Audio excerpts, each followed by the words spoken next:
Okay, thank you very much, everyone, for joining us today. Um, Before we go to the Mishnayos, I just want to take a moment to thank Sarah and David Maslow, who are, Baruch Hashem, always very diligent about visiting Rav Anemer's kever during this, I'm sure different times, but certainly during this time of year. And so that picture at the beginning was compliments of the Maslows. We'll first go through some Mishnayos, spelling out Rav Anemer's name. Learning today, whatever reflections we have should all be for a schus for Moreno of Gedaliah ben Zeva Cohen. This is his 12th yortzeit today. Surely for all of us, it's hard to believe it's been 12 years. As I mentioned last year, we're just choosing Mishnayos. It was striking how many different connections there were to his Rabbanus and his leadership of our community and impact on Klal Yisrael in so many ways.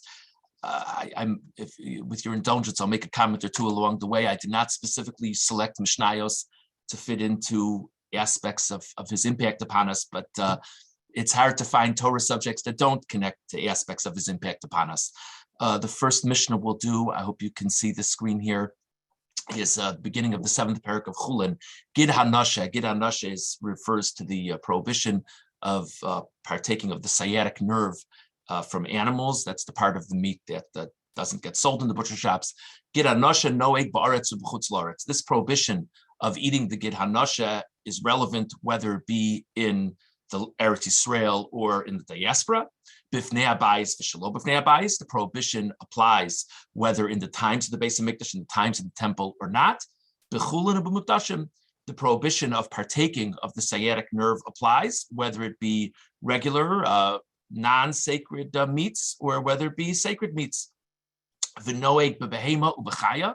This prohibition applies whether it be by domesticated animals or undomesticated animals. B'yerach shel yamin or b'yerach shel shmol. It's this area of the animal, whether it be the right thigh, whether it be the left thigh, both sides of the animal. Ve'eno noeg ba'of mipnei she'ein lo kaf. The prohibition of eating from the sciatic nerve does not apply by poultry. It only applies by animals because the shape of the thigh by poultry is not like it is by animals. Ve'noeg b'shalil. If there be a fetus that was found, a very advanced fetus that was found inside an animal that was slaughtered, the halacha is one may eat that fetus, but the same way that one would be prohibited from eating the sciatic nerve of the mother, one would be prohibited from eating the sciatic nerve of the fetus. Rabbi Yehuda Omer Eino Noeg B'Shalom. Rabbi Yehuda disagrees with the Tanna Kama. Rabbi Yehuda says this prohibition would not apply by a fetus. V'chel bo mutter. Its fat is permissible. Different commentaries learn this differently. Some commentaries understand this as being a reference to the fat of the fetus. Some understand this to be referring to the fat in the area of the Gid HaNashe. A butcher would not be believed if a Torah observant butcher wanted to sell you meat and he told you, yes, he's removed the Gid HaNashe from the meat. It was a very complicated practice to do correctly. And Reb Meir's position is, even though he was a Torah observant person, this butcher, you couldn't believe him for it, because it's a very difficult thing to do. And presumably the butcher has a certain degree of personal bias to say that, yes, it was done and it was done correctly. And you would need someone else to certify that the Gid HaNashe had been removed appropriately, may not be the butcher himself. The Chachamim say no. The Chachamim say, as long as the person is a Torah observant individual and has proven himself to be honest, you could believe the butcher when it comes to extracting the Gid HaNashe, the sciatic nerve, and the fats.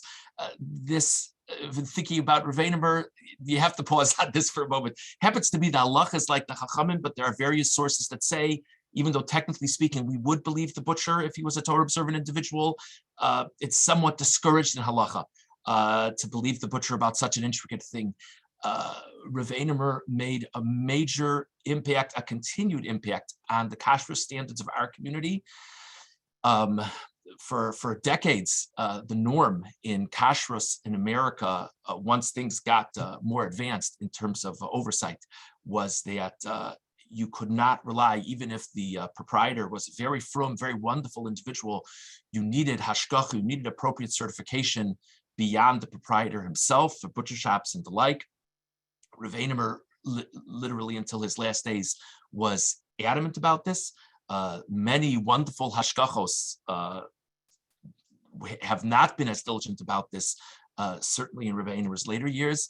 And this is something that this concept of piety and making sure that everything had to be done halachically correct, but B, also understanding human nature and understanding human temptations, was certainly a very, just a simple example of Rabbi Anemer's Rabbanus in a unique way. I think you could say that. Moving on to Sanhedrin Perek Gimel, Dine Mamanis B'Shlosha. If there be a monetary dispute, it is addressed by a panel of 3 to serve as a rabbinic court. So what happens if there's not a set rabbinic court to adjudicate? If there sort of has to be an ad hoc based in, how do you come up with an ad hoc based in? Zeh borer lo echad, v'zeh borer lo echad. Each party chooses one judge to be on the based in, u'shneim borin lohen od echad. And then the 2 parties would choose together. They might not be able to agree on a full based in together, but each one would choose one judge that they felt was appropriate, and then the 2 parties would agree together on who the 3rd judge should be. Divrei Reb Meir. That's the position for Meir. The Chum say Shnei Hadayanin Borin Lahen Od Echad. The Chum said actually each party chooses one judge, and then the 2 judges choose together who the 3rd judge should be. So the machlokes, the dispute, is if the parties should choose the 3rd judge or if the first 2 selected judges should choose the 3rd judge. Zeh posel dino shel zeh dayano shel zeh v'zeh posel dayano shel zeh. Divrei Reb Meir. Let's say one party suggests a beis din or a judge. You could learn the Mishnah different ways, and the other party says, "No, I don't think that beis din is acceptable. I don't think that judge is acceptable." Reb Meir says the second party has a right to object to the selection of so and so as a judge. The Chachamim say, when is that true? Bisman shemevi alei and raya shein krovin o psulin. That which the second party has a right to object to the chosen judge or beis din by the first party is if they've got a concrete thing. They have a point. They say, what do you mean? This judge is a relation to one of the parties, or there's something about this judge that's fundamentally invalid to serve. But if the judges that were designated by the first party have a reputation as being kosher, acceptable, knowledgeable, the second party can't just invalidate them just by saying, hey, I think they're invalid. That's the machlokas between Reb Meir and the Chachamim. Reb Meir, if one party brings witnesses to testify to a point, the other party has every right to say, I don't accept these witnesses. How do you know they're telling the truth? That's the position of Reb Meir. The Chachamim say, Amosai b'zman shu mevi aleim raya shein krovim opsulim. The Chachamim say, similar to how they described by the judges, that you have no right to invalidate witnesses unless there's a concrete issue. Maybe the witnesses are a relation of one of the parties. Maybe there's something about the witnesses that renders them unfit. But assuming that the witnesses had a reputation as being kosher, as being reliable, you could not invalidate them. Again, a simple point, but just something to think about. How fortunate we were. This is a fundamental concern in the Mishnah. One party turns to a judge. What if the other party doesn't accept the judge? You want to have leadership. You want to have clarity. But so many times, one person will go by this one and one person will go by that one. Just reflect how fortunate we were as a community for decades. We had a remarkable Torah authority. Who would question him in our community? Not just in our shul, in the broader community and in so many other communities in the country and really in the world. Ashreinu that we had such a sterling authority. Okay, moving on to the 3rd Mishnah, the 3rd chapter of Maaser Sheni. Maaser Sheni, for those who are not familiar, is when Maaser Sheni is when it's one of the tithes, and this tithe, the fruits of this tithe are supposed to be eaten by the owner in Yerushalayim.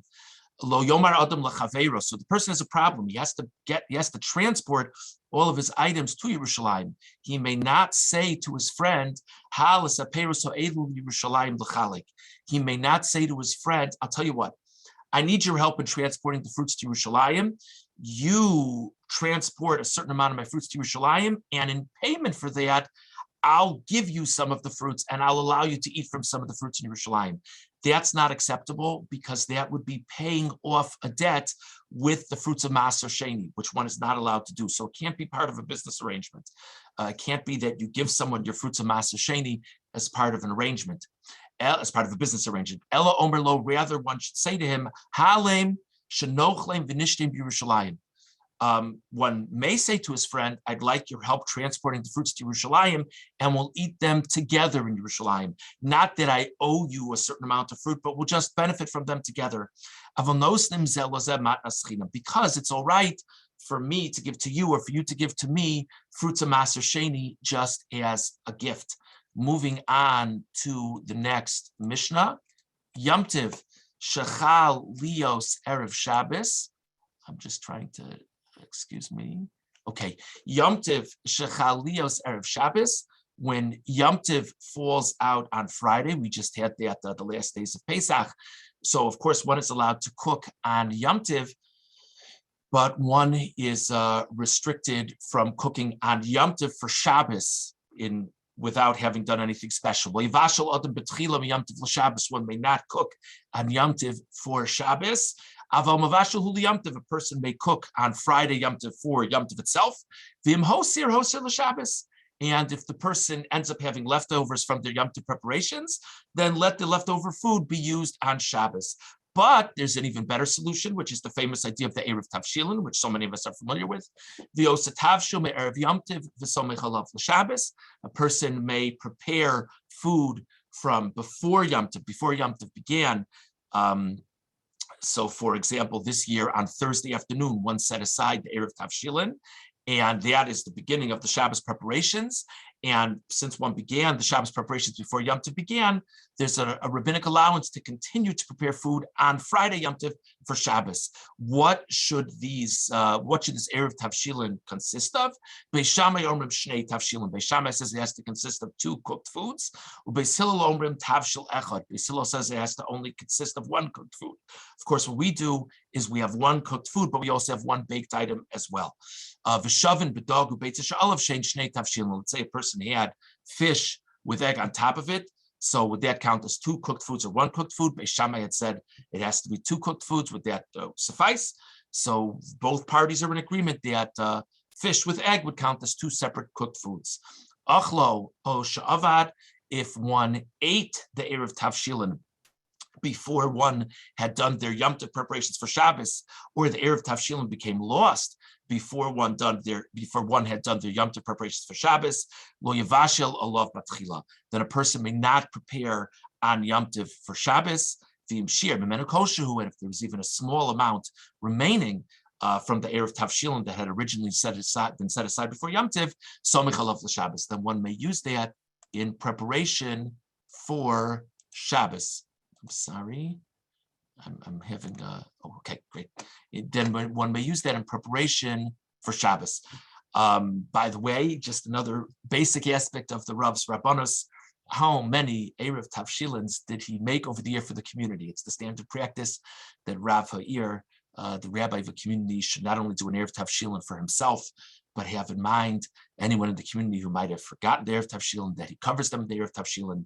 That might be a technical halachic observance, but if you just think about it for a moment, the idea, if you think of how many Erev Tavshilins Rav Anemer must have set aside over the decades, it's such a basic mushal for making sure to care for the needs of so many in the tzibur.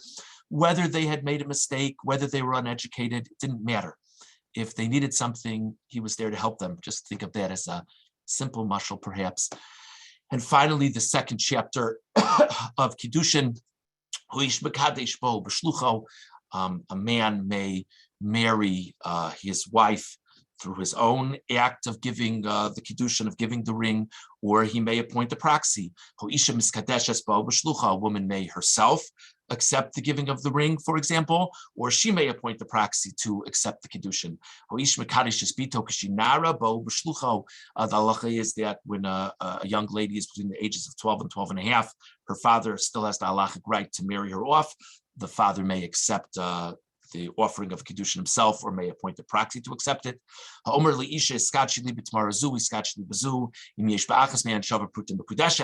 If a man did not try to marry a woman with a ring, rather with a date, and he offered her this date and that date, the date as a fruit. If one of them was worth a pruta, the minimal amount of value in halacha, that would be valid for marriage. If none of them independently were worth a pruta, it wasn't sufficient value, and she would not be married with that. Bezu, bezu, bezu. If his language was not this date or that date, but this date and this date and this date, a whole list. If they added up to the value of a pruta, then that would be sufficient in terms of marrying the woman. And if not, it would not suffice if they didn't add up to the value of a pruta.